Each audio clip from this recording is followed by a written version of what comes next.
We're in sunny Southport today on the Lancashire coast. It's been a glorious day in this glorious seaside resort, and I've just been reflecting on the past week in American politics.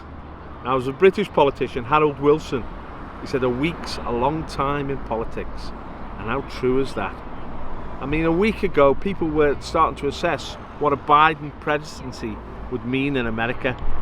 The Democrats seemed to had momentum behind them and a big lead in the opinion polls.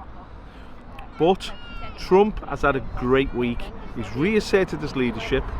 His stance in Portland, he faced down and defeated the radicals. He's faced down and defeated BLM and their ethnocentric politics. Not by coming back with his own ethnocentric politics, but by reaching out the hand of friendship to the blacks and saying, look, I've done a lot for you and I'll do a lot more. If you come along with Trump, there's more opportunities ahead. And he's got a big constituency within the black community in America who are totally disgusted at the antics of Black Lives Matter and their radical socialist agenda. And they're patriotic, they love America. This is the thing, the patriots in America have been given leadership by Trump ever since that Mount Rushmore speech where he proclaimed the ideals of the American Revolution and told the American patriots to stand up and be counted. Now, whenever BLM or the radicals want to kick off, they're faced down by the police and by American patriots and by Trump. And this has changed the atmosphere in America. It's emboldened the Trump army, the Trump train.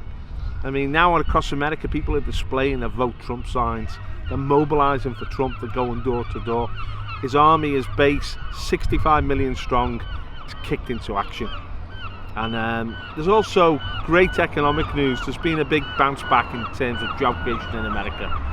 I mean, people are very scared because of what happened to the economy during this COVID episode, this shutdown, the lockdown.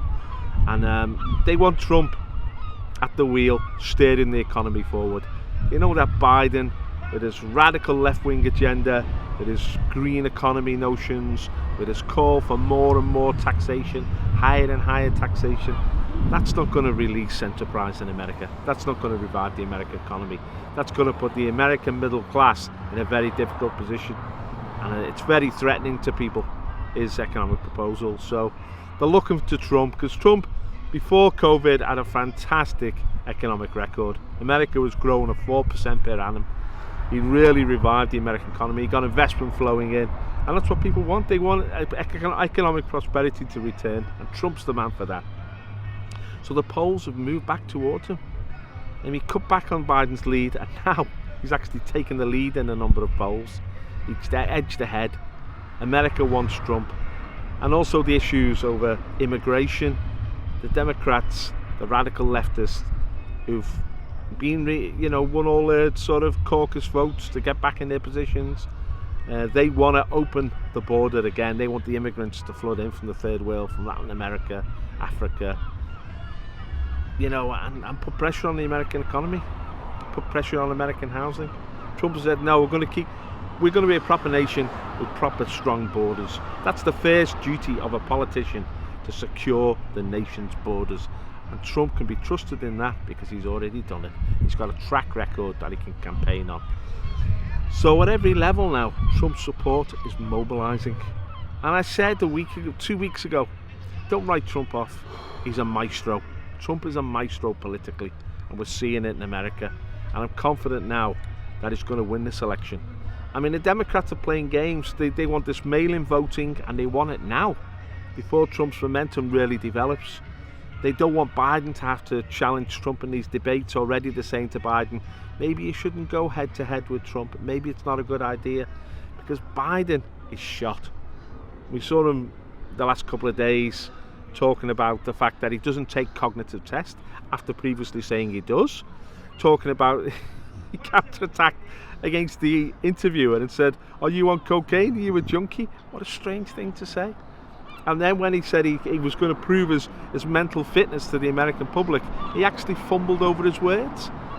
I mean, the guy is obviously on some sort of drug, and he's obviously suffering early forms of dementia. And it's a bit of a sad episode, actually. I think poor Joe when I see him. The more exposure he gets, the more people realise this guy could not be the president of America. The toughest job in the world. This guy would struggle to run an ice cream stall. I mean, he really is finished. He's going to be 78 come November. It's too old. He's washed out, and he's not a credible candidate for the presidency. And the Democrats know this. That's why they're playing all these games. That's why they're creating all this chaos. They know they can't win in a straight political fight. But Trump is wise to all their antics, and he's overcoming them all.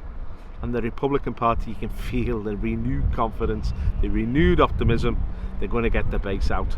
And the Democrats are losing momentum, they're backsliding. Once Trump wins the presidency in 80 days plus, that's going to be such a boost to the conservative and nationalist forces of the world, including Britain.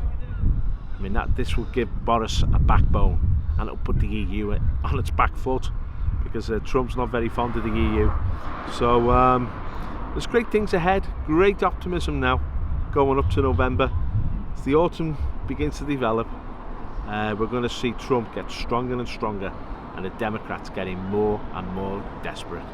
So 2 thumbs up for the Donald, and Maestro continues.